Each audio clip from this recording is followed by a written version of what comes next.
Hey everybody, welcome to C3 Kids Online K3 Edition. I'm Lisa and I'm the elementary director here at Community Christian Church in White Marsh, Maryland, where we are all about helping people find their way back to God.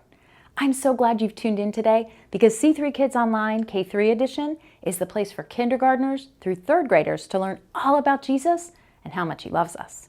Here's what you can expect from our program today. You'll have the opportunity to connect with God and worship Him while singing and dancing if you want. Then you'll hear a true story from the Bible during a fun and sometimes crazy thing called the Story Lab. You'll hear about your part in God's big story and be given one main thing to remember that you can reflect on and have conversations about all week long at home. Now, of course, I'm so glad you've joined online today, but I'd love to invite you to come to an in-person service. We've got a program designed with you in mind. It's a super fun place for kids in kindergarten through third grade to meet other kids their age, connect in a small group, and learn all about Jesus and how to best follow Him. If you want to come to an in-person service, head to our website, communitycc.net, where you can find all the details. You can even pre-register for your visit. Well, your countdown's on its way, so let's get started with C3 Kids Online K3 Edition.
Some nuts, dried fruit, more dried fruit, chocolate. Definitely chocolate. Hey, today we're taking a look at the story of how Jesus served up a big lunch to a big crowd. Skylar! One pizza pipe! Ing hot. You okay? Yep.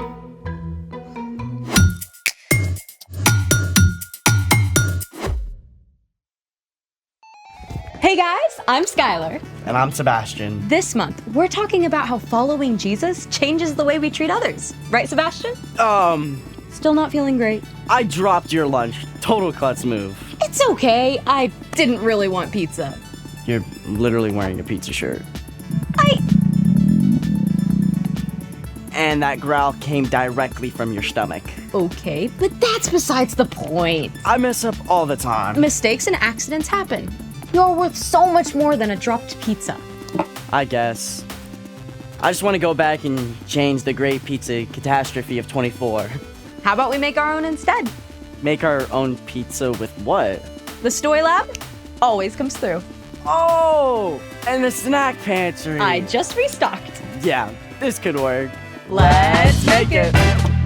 Okay, we're all set up. I got some string cheese I can use as pizza cheese. I got some tomato sauce. And I even found a can of anchovies. I definitely did not put those in the snack pantry. I want to try them. We're starting the dough for the pizza crust. You'll need 2 cups of water, 5½ cups of all-purpose flour, 4 tablespoons of olive oil, 2 to 3 teaspoons of salt, 1 to 2 teaspoons of sugar, 1 teaspoon of garlic powder, and a pack of dried yeast. Step 1. Activate your yeast. Yeast is a type of microscopic fungus. When it's activated, it pumps up your bread dough to make it soft and fluffy. Oh, so yeast is like microscopic cheerleaders. Kinda. To activate your yeast, mix the yeast with warm water in a small cup or bowl. Then add some sugar to speed up the activation process.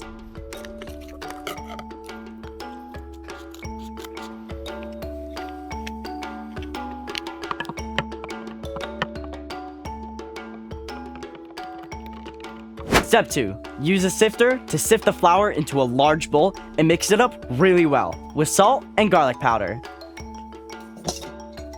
We'll need these. This is why cleaning your workspace is very important.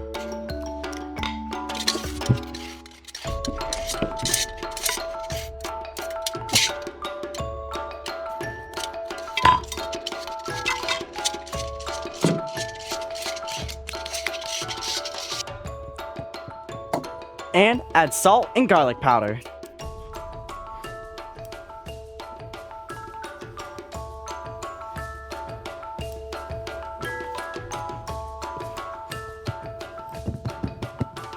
Step 3, add in the olive oil. And you'll want to stir.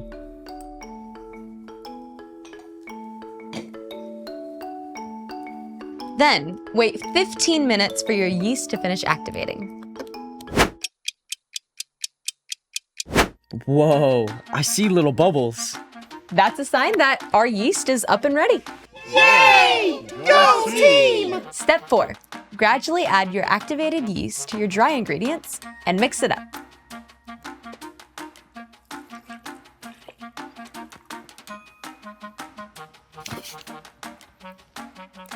You'll need to stir for 5 to 10 minutes until the dough starts coming away from the sides of the bowl. This is a workout. Pizza dough was not made for the weak. I'm gonna use my hands. Okay.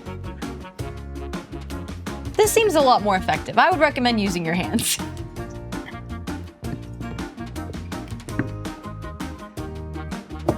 Can you move my cheese and tomato sauce?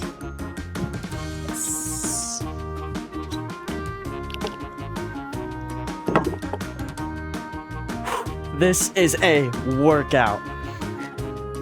The dough is formed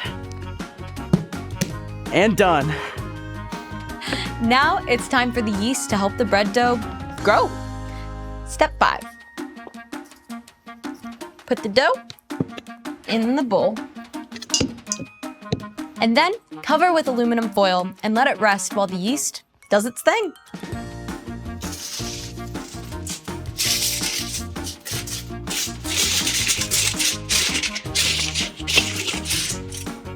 When you add yeast to water and flour to create dough, the yeast eats up the sugars in the flour and gives off a mixture of ethanol and carbon dioxide gas. The team's all here! The gluten in the dough traps the carbon dioxide gas, preventing it from escaping. And the more gas that forms, the more the bread dough expands. Go team! Let's get that bread! Oh, so the yeast makes the dough blow up like a balloon, and that's why it makes bread so fluffy. You got it. Now that the dough is covered, let it sit for 1 to 2 hours. See ya.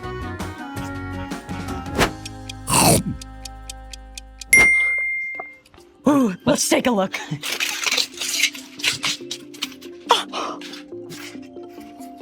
It's like double the size.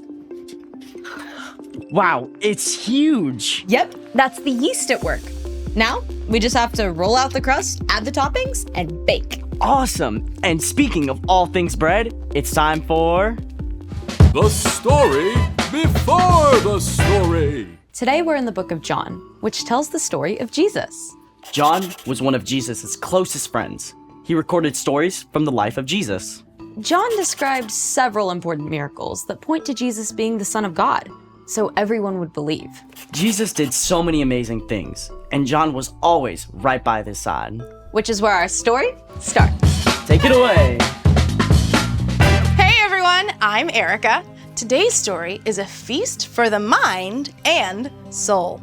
One day, Jesus and his disciples sailed across the Sea of Galilee. However, a huge crowd of people who had seen him do miracles was hot on his trail. Hey, isn't that the guy who was healing people? It is. Where's he going? I totally want to ask for his autograph. Me too. Let's follow him. Yeah! Jesus went up onto a mountainside and sat with his disciples. But as he looked down, he saw the huge crowd approaching quickly. We want Jesus! We want Jesus! Wow, that's a lot of people.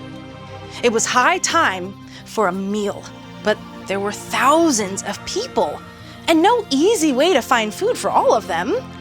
Where can we buy bread for these people to eat? Even if we could buy enough bread for each person to have just a bite, it would take more than half a year's pay. Philip was spot on. The crowds were hungry, and the disciples didn't have the money or food to feed them. The only thing that made sense was to send them away to fend for themselves. But not everyone had come unprepared. One little boy had brought some food. Jesus, this boy here has 5 loaves of barley bread and some small fish that he's willing to share. My mama said sharing is caring. That's great, kid, but how far is this gonna go with that giant crowd? Have the people sit down. If you say so. There were more than 5,000 people present, maybe more than 10,000. Jesus had everyone sit down on the mountainside, and then Jesus took the loaves and gave thanks. Oh, hey, are we getting snacks? Yummers! Jesus began passing out the loaves and fish to the crowd. Somehow, there were always a few more pieces, and then more and more and more, until everyone ate as much as they wanted. Hold up. Didn't we only pass out like 7 things? I'm no mathematician, but... After everyone had finished, Jesus told the disciples to collect the leftovers. They gathered what was left and filled, get this, 12 whole baskets with the remaining bread and fish. 5 loaves plus 2 fish divided by 10,000 times average person size minus hunger quotient. It's a miracle, Andrew. Leave the math to Matthew. The little boy didn't have much, But he chose to give what he did have to Jesus, who used that one small gift to perform a miracle that fed thousands of hungry people. The end.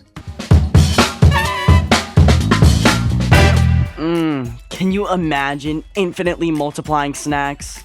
If I was in that crowd, I wonder if I would have shared my food. Well, the kid sure didn't have to share. I mean, he never imagined it could feed everyone, but he chose to step up anyway. So, what's our part in the story? Well, you may not feel like you have a lot to give, but when you choose to trust Jesus and offer what you have, he can use it to meet the needs of other people in a big way. That's what true compassion looks like. Compassion is caring enough to do something about someone else's needs. That can also be the simple stuff, right? For sure! Like, say a friend forgot their lunch. You can share half of your sandwich. It's a great way to show compassion like Jesus. And it's more than just food. Yeah, exactly. You could share your favorite game or toy or book. Or you can share a special skill or talent. Like, if you're great at math, you can help your friend with their homework. And if you're good at art, you could share a silly drawing with your friend who's feeling down. You got it. You can even give your time to meet others' needs, like helping your mom collect canned goods for people who don't have enough food. Or smiling at everyone you meet when you go to visit your great-grandma at the nursing home. Sounds like we gotta get creative. Keep our eyes open. That's right. God made you to show compassion like Jesus in your own unique way. See you next time. Bye. So here's the thing. Use what you have to help others. Right now, I would finally like to help you to lunch. Cheers. This is gonna be good. So yummy. How's your half? Anchovies was a mistake. Thanks for joining us in the Story Lab. See you next time. Mm-mm.